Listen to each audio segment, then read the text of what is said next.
R. Kelly's former manager was convicted Friday for calling in an active shooter threat to a private Manhattan club that was scheduled to hold a screening of the Lifetime docuseries Surviving R. Kelly in 2018.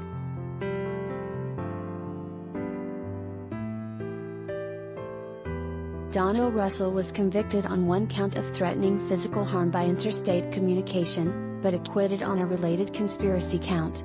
He faces a maximum of 5 years in prison.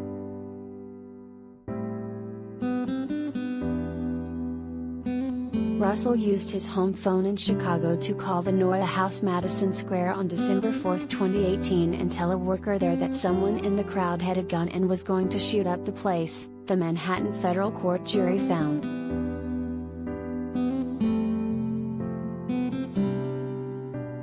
The members-only club was holding a premiere screening of the documentary that night, as well as a panel discussion with victims of Kelly.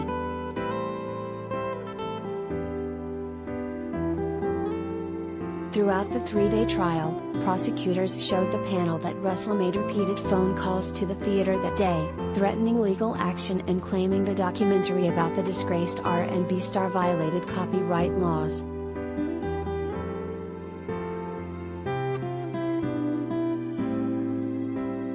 When those threats failed, Russell disguised his voice and made the sinister threat call.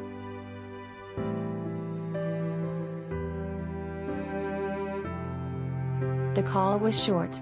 The defendant was to the point. And he was terrifying. Someone at the event had a gun and was going to shoot up the place, Assistant U.S. Attorney Laura Pomerantz said in her opening statement Wednesday.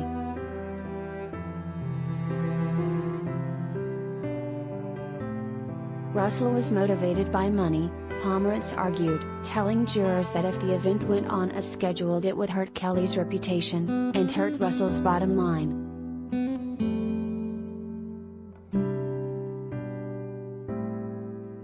He wanted to keep these women quiet and he succeeded. His threat worked, Pomerantz added.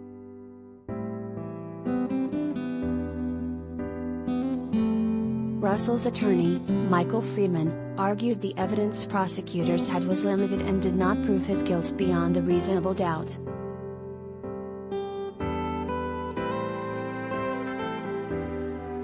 Russell is scheduled to be sentenced on November 21.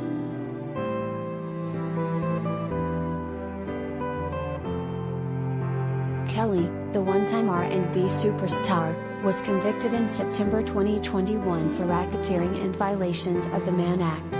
Prosecutors proved at his trial that, for decades, Kelly ran an organization that allowed him to sexually abuse and traffic girls.